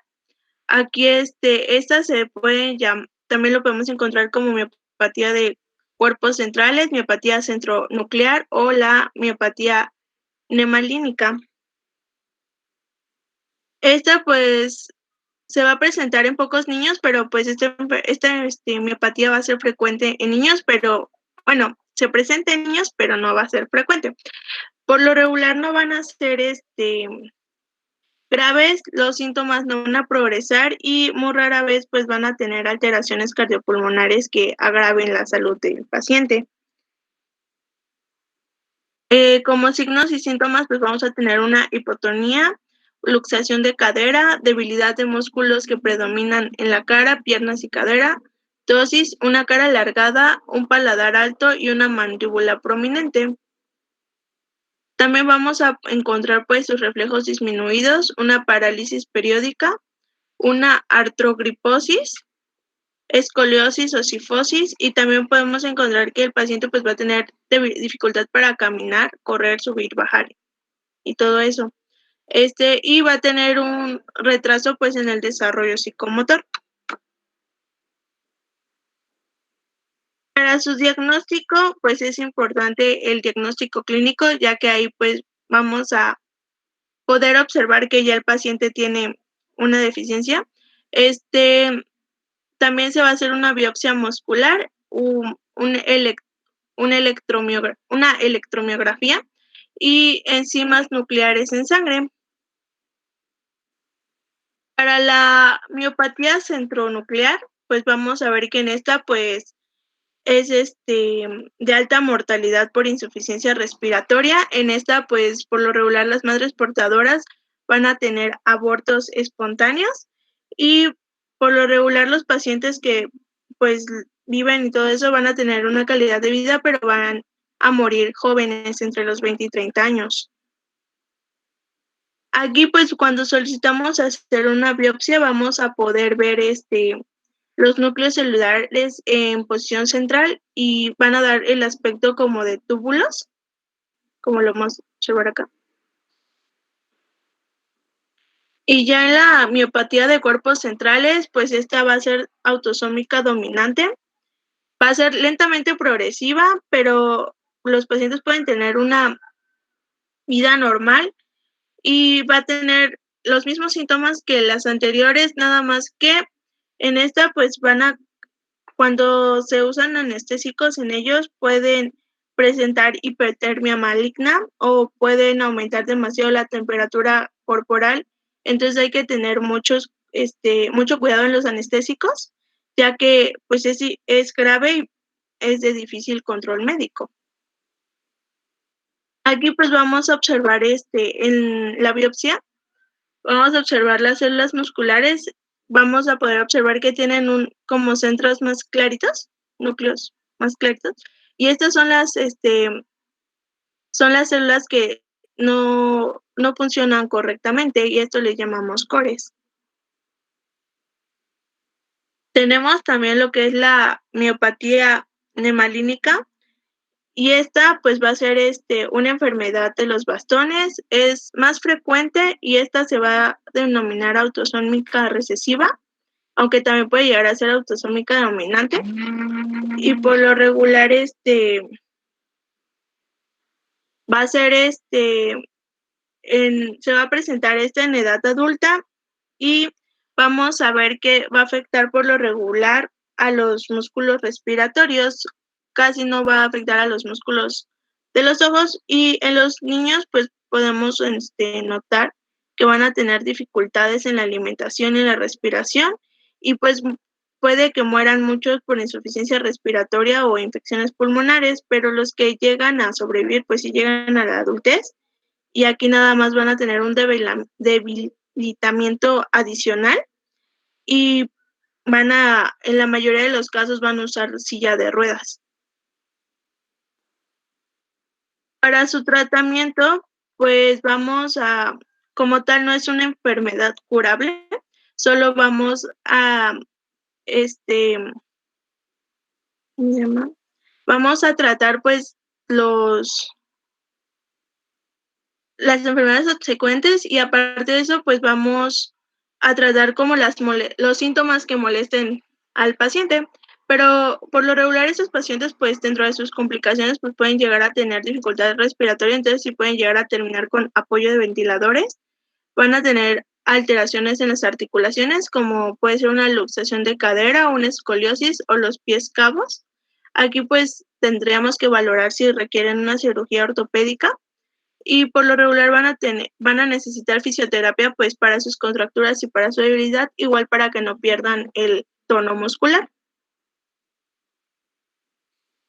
De ahí seguimos con las distrofías musculares o distrofia mitónica o enfermedad de Steiner, perdón. En esta pues va a ser multisistémica, por lo regular va a manifestar neuromuscularmente, y pues vamos a encontrar que en el paciente va a tener una debilidad progresiva, una atrofia muscular, una miotonía, y va a tener una miopatía del adulto. Por lo regular esta va a ser autosómico dominante. Y vamos a ver que va a afectar comúnmente a la musculatura facial, cervical y distal de los miembros superiores, y vamos a tener un característico fenómeno mitónico, como podemos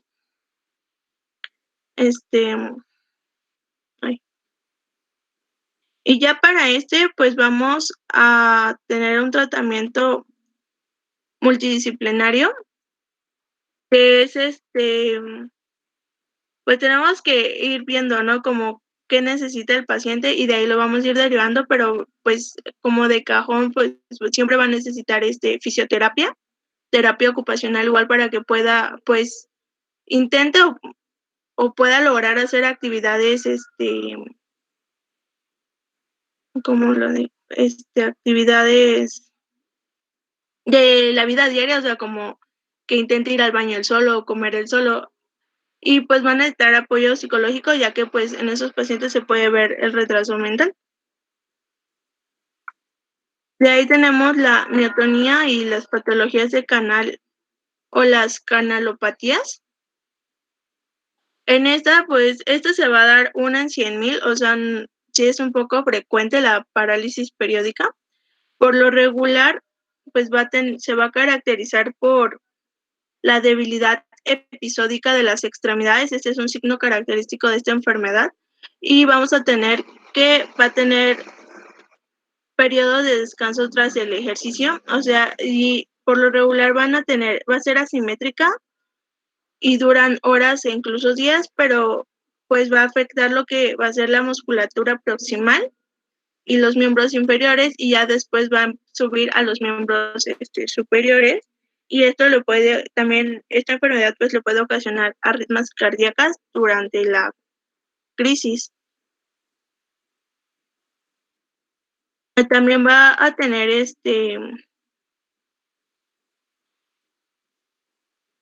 puede tener hipercalemias o hipocalemias. Esto va a ser pues dependiendo de los niveles de potasio sérico que tenga durante sus ataques, y durante sus crisis pues va a tener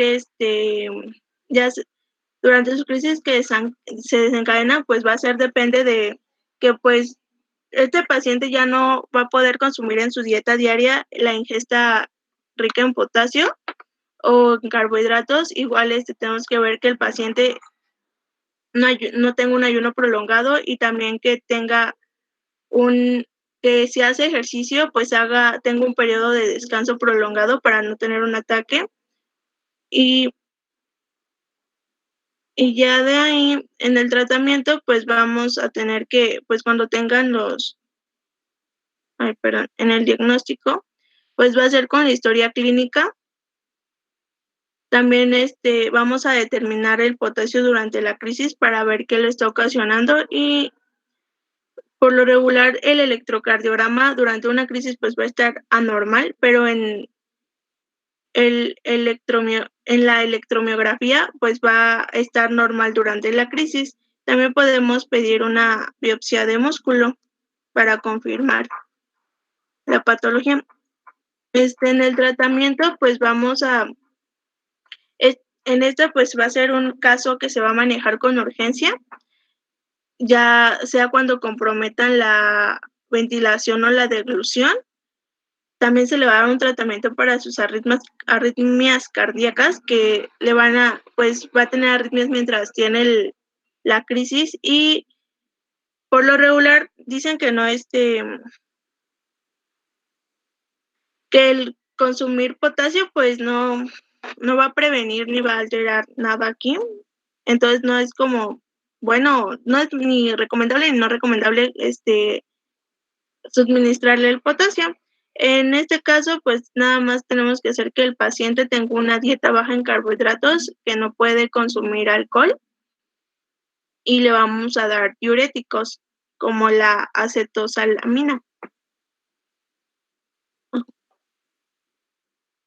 Para el pronóstico en los pacientes, pues es bueno si tiene respuesta al tratamiento, y pues igual si lo detectamos a tiempo y se neutraliza el debilitamiento, bueno, si prevenimos lo que es o neutralizamos correctamente lo que es el debilitamiento muscular, por lo regular en las complicaciones pues podemos tener que el paciente genere cálculos renales, arritmias cardíacas o una dificultad ventilatoria, también una debilidad muscular progresiva.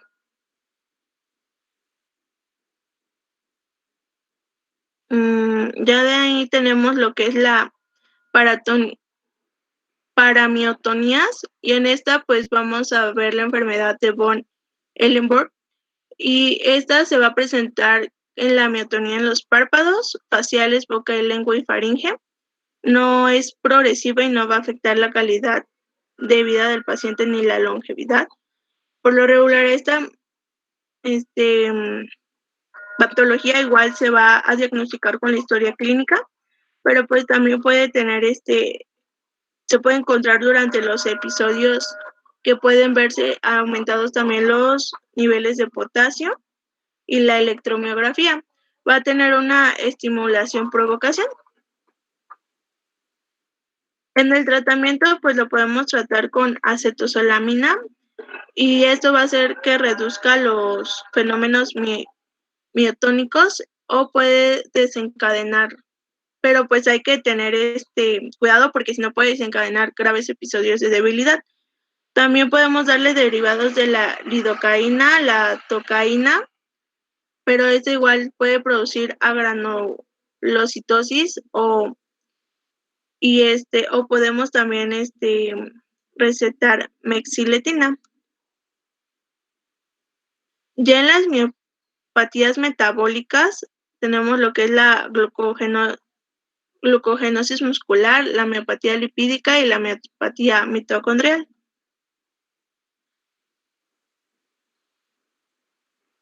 En esta, pues vamos a ver fallos enzimáticos en el proceso o en el almacenamiento de la degradación.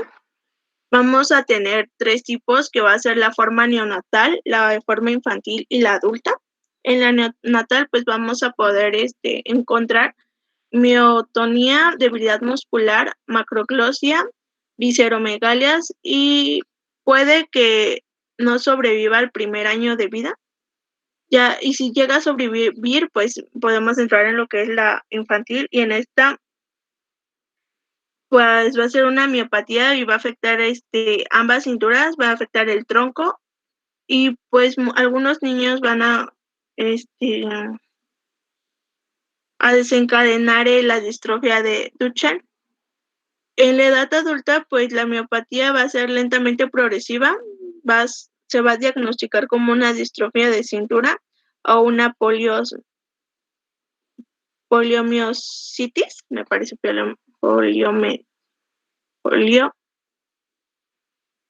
no es polimiositis, perdón. En esta, pues para su diagnóstico, vamos a hacer una biopsia muscular para ver las vacuolas y ver el glucógeno.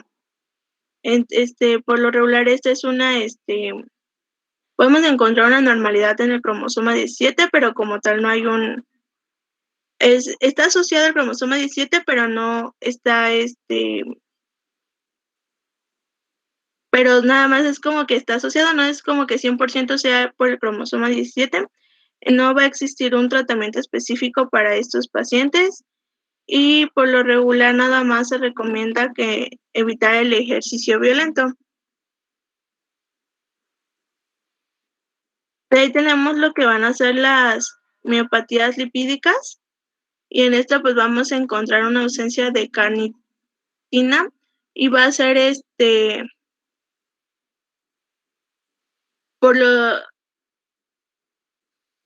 y esta va a ser imprescindible para el paso de los ácidos grasos de la cadena larga.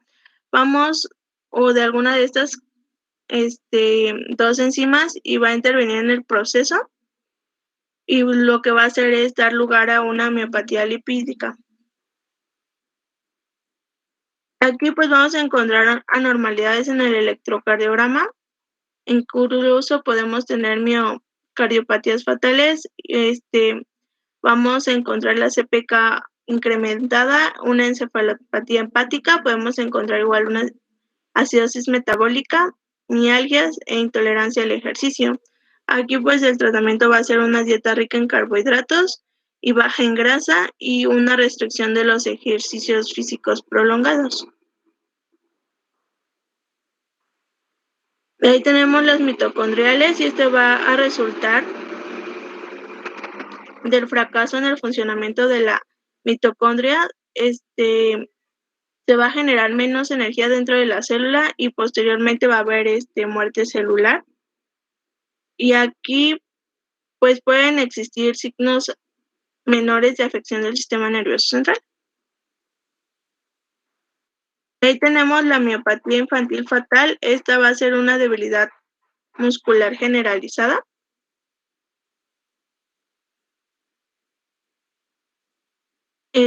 También va a tener acidosis láctica severa, insuficiencia respiratoria y esto lo van a llevar a la muerte. Y por lo general estos bebés mueren antes del primer año de vida. Y los que llegan a mejorar espontáneamente, pues quedan asintomáticos.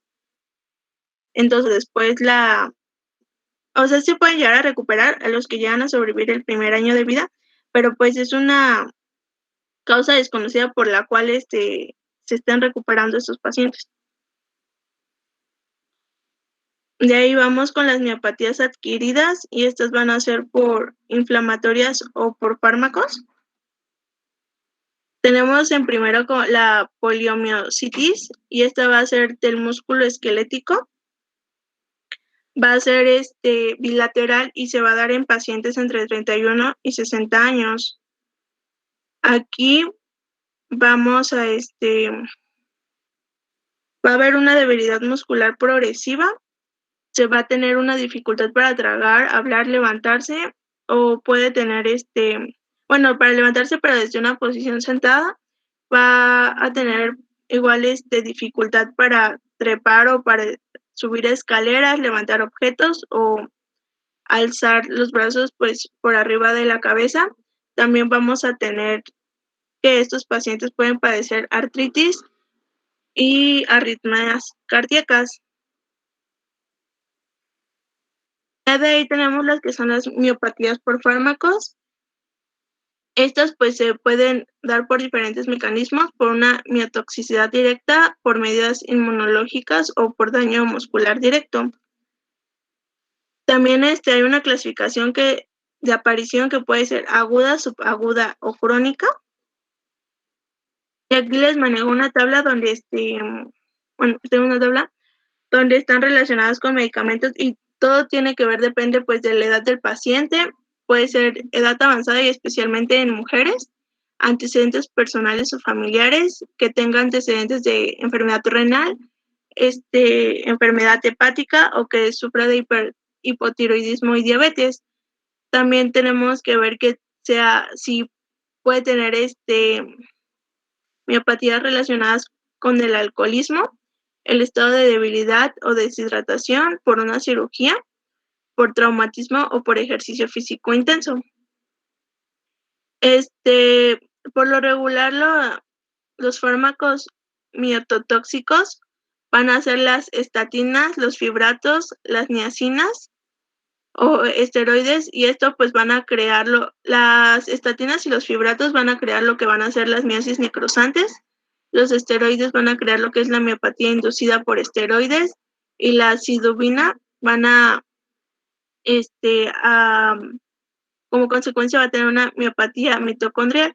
La cloroquina igual puede producir una miopatía lisosómica y la tiopropina puede producir una miopatía inflamatoria.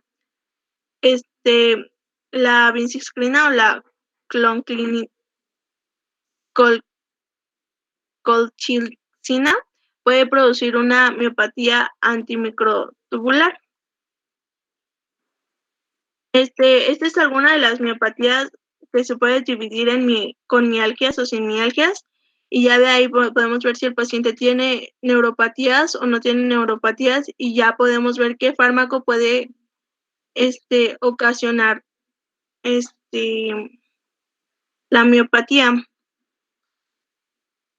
De ahí pues tenemos aquí como algo importante es que cuando es una miopatía por medicación, pues tenemos que observar las lesiones musculares y tenemos que tener cuidado que el paciente no entre en patiomiólisis, ya que puede producir un fallo renal o un fallo cardíaco y pues posteriormente la muerte si no es detectada y tratada a tiempo. De ahí tenemos las miopatías traumáticas y esta se va a dar por una lesión, va a haber una necrosis y digestión, y aquí va a haber una ruptura de la membrana celular y una fragmentación de las fibras. De aquí pues va a haber una inflamación y va a haber una proliferación de vasos y células como son los macrófagos, las células monoclonales y los linfocitos T. Aquí se van a agregar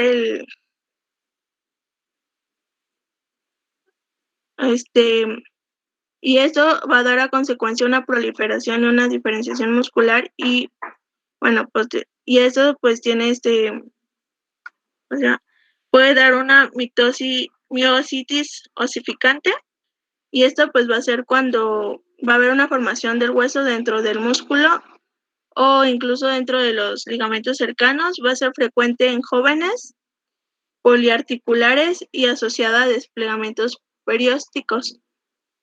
También puede estar unidos al hueso como la anquilosis o articular, o no puede estar unida y también puede crear una rigidez en el músculo o incluso una inmovilización.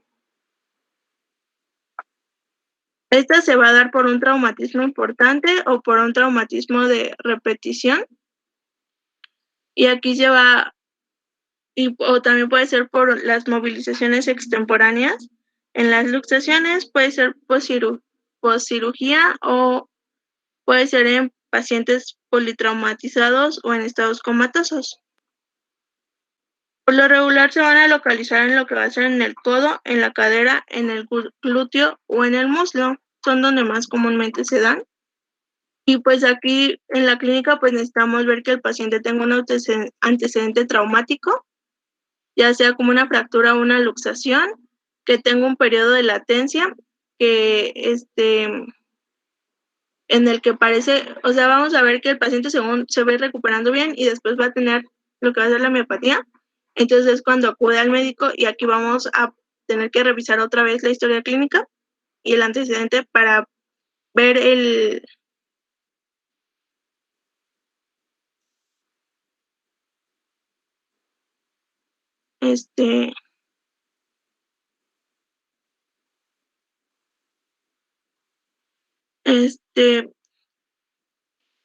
ay, perdóneme. Entonces, bueno, aquí va a existir un periodo de latencia en el que parece, ya se lo dije, perdón. Vamos a tener un cuadro pseudoinflamatorio donde vamos a tener pues dolor, tumoración, calor y rigidez progresiva, y puede que tengamos un estado quiescente, ya sea con dolor o sin dolor, pero por lo regular sin dolor o con rigidez o anquilosis. Aquí el diagnóstico pues se va a dar por la radiografía, puede ser por una tomografía, una resonancia magnética o una gamografía. Y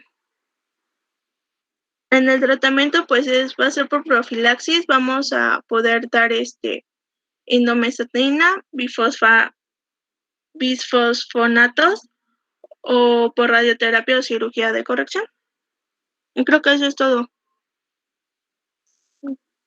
No, están los calambres musculares. Estos pues se van a producir van a ser contracciones musculares, van a ser dolorosas y se van a producir de forma espasmódica. Por lo regular, el músculo afectado se va a encontrar en una posición acortada y se va a desconocer el por qué se produce esta patología.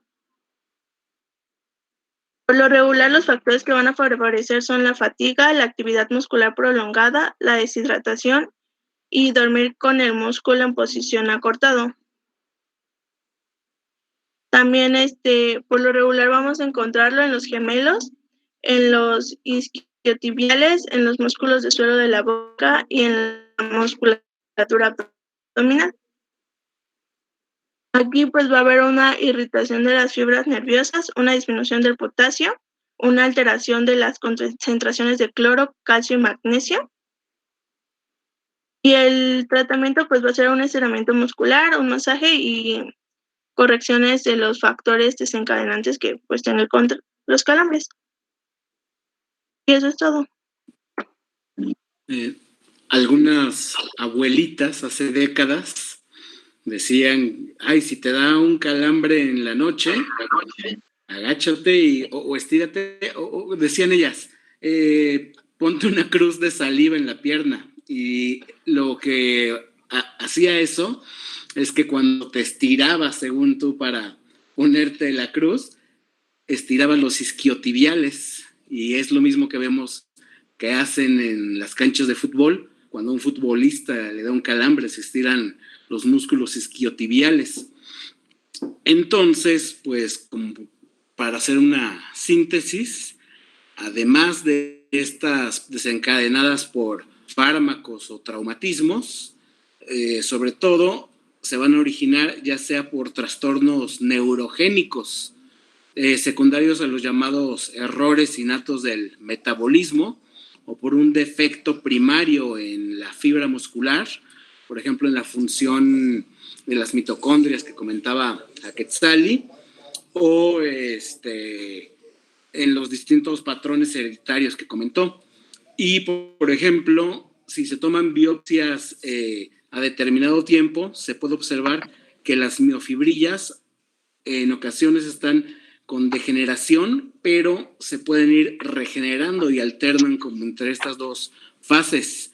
Y en cuanto a estas, ya sea por factores de errores innatos del metabolismo o miopatías primarias, las tres más frecuentes es la polimiositis, la dermatomiositis y la miositis como tal. Bueno, doctor Jiménez, ¿algo que quieras comentarle a los muchachos?